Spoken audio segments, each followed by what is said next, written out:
Hi hello నమస్తే welcome to మనం TV. YCP మాజీ మంత్రి కొడాలి నాని అస్వస్థతకు గురయ్యారు. మొదట ఆయన గ్యాస్ట్రిక్ ప్రాబ్లంతో ఇబ్బంది పడుతున్నారన్న హాస్పిటల్కి వెళ్తే ఆయనకి హార్ట్ అటాక్ అని తెలియంది. ప్రస్తుతం ఆయన ఏఐజీ హాస్పిటల్లో ట్రీట్మెంట్ తీసుకుంటున్నారు. అసలు ఎందుకు ఆయనకి ఇంత సడన్ గా హార్ట్ అటాక్ వచ్చింది? ఆయన పైన పెట్టిన కేసులు భయమా మరి ఏంటి అనేది తెలుసుకోవడానికి ప్రయత్నం చేద్దాం. ఇప్పుడు మనతో ఉన్నారు ప్రముఖ political analyst doctor Bharat Reddy గారు. నమస్తే సార్. నమస్తే సార్, మాజీ మంత్రి కొడాలి నాని గారు ఆయన ఇప్పుడు ఏఐజీ హాస్పిటల్లో ట్రీట్మెంట్ అయితే తీసుకుంటున్నారు. ఆయన ఆరోగ్య పరిస్థితి ఎలా ఉంది? అసలు ఎందుకు ఆయనకి ఇంత సడన్ గా హార్ట్ అటాక్ వచ్చినట్టు? అయితే కొడాలి నానికి హార్ట్ అటాక్ వచ్చినట్టుగా వార్తలు వస్తున్నాయి. ఏఐజీ హాస్పిటల్గా చేరినట్టుగా వార్తలు వస్తున్నాయి. సరే, ఏ రాజకీయ నాయకుడైనా ఎవరైనా అంటే సడన్గా ఈ హార్ట్ అటాక్ రావడం కొంచెం బాధాకరమే. సరే, అతని మీద ఏమైనా కేసులున్నా ఏదన్నా ఆ కోర్టు ద్వారా కేసుల ద్వారా పరిష్కారం లభిస్తుంటుంది.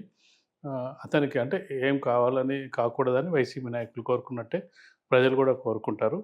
అయితే ఇక్కడ మనం చూసుకున్నట్టయితే చాలామంది రాజకీయ నాయకుల్ని మనం చూసుకున్నట్టయితే ఇంకా అరెస్ట్ చేస్తారు, కేసులు అవుతున్నాయన్న సందర్భంలో హాస్పిటల్లో జాయిన్ అవుతుంటారు, ఆరోగ్యం బాగాలేదంటుంటారు, సర్టిఫికేట్ తీసుకుంటుంటారు, మరొక వారం రోజులు రెస్ట్ కావాలని. అంటే అప్పటిదాకా చాలా సాధారణంగా ఉన్న రాజకీయ నాయకులందరూ సడన్గా అసలు అంటే పోలీసులు అరెస్ట్ చేస్తారు, కేసు నమోదైంది అనగానే సడన్గా హాస్పిటల్కు వెళ్ళి జాయిన్ అవుతుంటారు.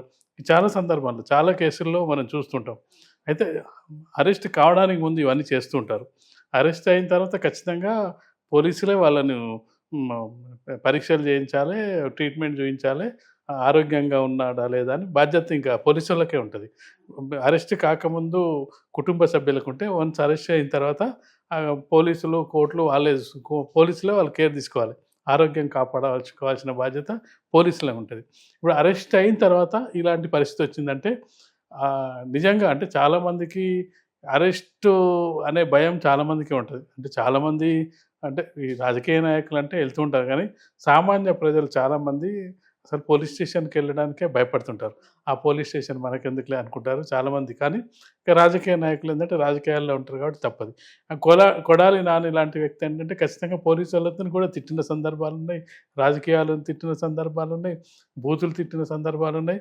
అసలు రాజకీయాల్లో ఇక కొడాలి నాని అంటే తిట్లు ఎవరు తిట్టలేదనే ఇది కూడా ఉంది.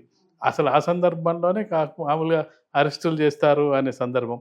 కాకపోతే 5 ఏళ్ళు వైసీపీ అధికారంలో ఉంది కాబట్టి ఆడిందే ఆడ పాడిందే పాటలాగా ఏం తిట్టినా ఎవరు చేసినా స్వయంగా చంద్రబాబు నాయుడు గారి మీద ఆరోపణలు చేసినా, తీవ్రమైన ఆరోపణలు చేసినా, ఎవరు చేసినా అప్పుడు పార్టీ అధికారంలో ఉంది కాబట్టి పట్టించుకోలేదు. ఎప్పుడైనా మనం అధికారంలో ఉన్నప్పుడు ఎంత ఇది చేస్తామో దిగిపోయిన తర్వాత కూడా అవన్నీ రిజల్ట్స్ కంపల్సరీ వస్తుంటాయి.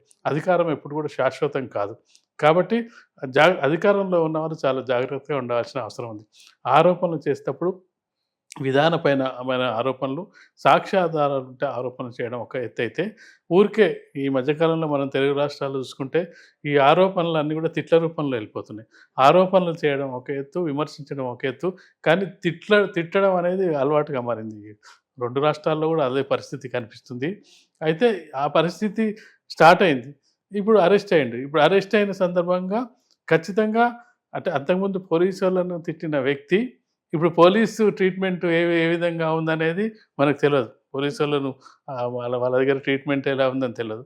ఇప్పుడు ఖచ్చితంగా భయపడి ఉంటాడు, లేదంటే హార్ట్ అటాక్ అంటే ఈ మధ్యకాలంలో చాలామందికి హెల్త్ ఇష్యూస్ వల్ల కూడా వస్తుంది. కాబట్టి అది భయమై ఉండొచ్చు, లేకపోతే కొంత రేపు ఏం జరుగుతుందో మరో కేసు ఏమన్నా వస్తుంది. ఎందుకంటే ఒక్కసారి జైలుకు వెళ్ళిన తర్వాత ఈ మధ్యకాలంలో రాజకీయ నాయకులకు బెయిల్ రావడం చాలా కష్టమైన పని అనిపిస్తుంది.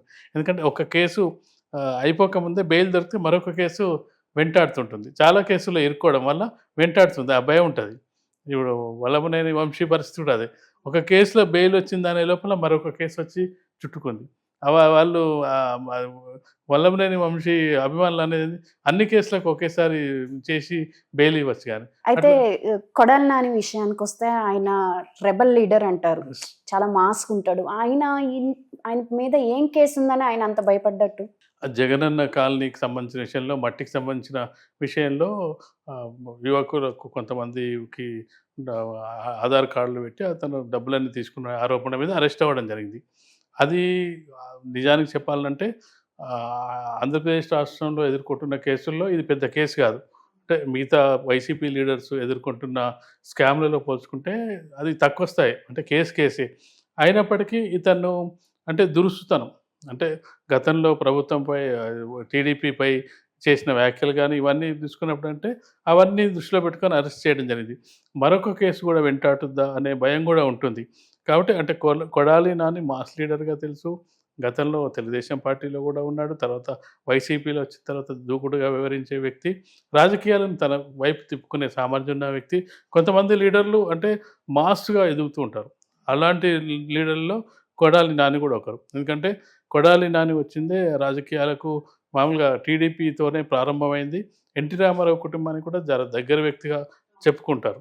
అలాంటి వ్యక్తి వెళ్ళి అంటే వైసీపీతో కలవడం అనేది ఒక ఆశ్చర్యకరంగా విషయంగా చెప్పొచ్చు. ఎందుకంటే రామారావు ఫ్యామిలీ తోటి చాలా దగ్గరగా మెలిగిన వ్యక్తులు చాలామంది కూడా ఆ పార్టీలోనే ఎక్కువ మంది ఉంటారు. సరే, అయితే ఇప్పుడు ఏఐజీలో ట్రీట్మెంట్ తీసుకుంటున్న కొడాలి నానిని జగన్మోహన్ రెడ్డి గారు వచ్చి పలకరించారు. ఇప్పుడు కొడాలి నాని జూనియర్ ఎన్టీఆర్ చిన్నప్పటి నుండి స్నేహితులు. ఇప్పుడు జూనియర్ ఎన్టీఆర్ వచ్చి పలకరించే అవకాశం ఉందంటారా?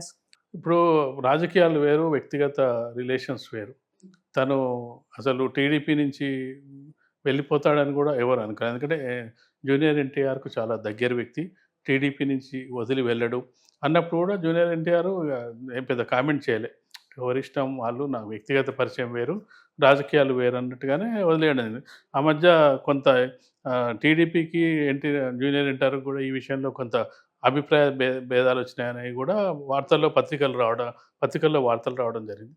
కాబట్టి అది పరామర్శించడంలో తప్పులేదు, పరామర్శించవచ్చు. ఎందుకంటే కేసీఆర్ కాలు జారి పడ్డప్పుడు రేవంత్ రెడ్డి హాస్పిటల్కి వెళ్ళి పలకరించడం జరిగింది. కాబట్టి అది పెద్ద ప్రత్యేకంగా వెళ్ళినంత మాత్రాన ఆ రిలేషన్స్ అనేది టీడీపీ మీద ప్రభావం పడడం, అంటే టీడీపీకి జూనియర్ ఎన్టీఆర్ కొంతకాలం నుంచి దూరంగానే ఉంటున్నారు. అంటే అంత దగ్గరగా ఉండట్లేదు, అంత దూరంగా ఉండట్లేదు. కాబట్టి జగన్మోహన్ రెడ్డి కలిసి వెళ్ళారు. చాలామంది అభిమానులు వచ్చే అవకాశం ఉంటుంది.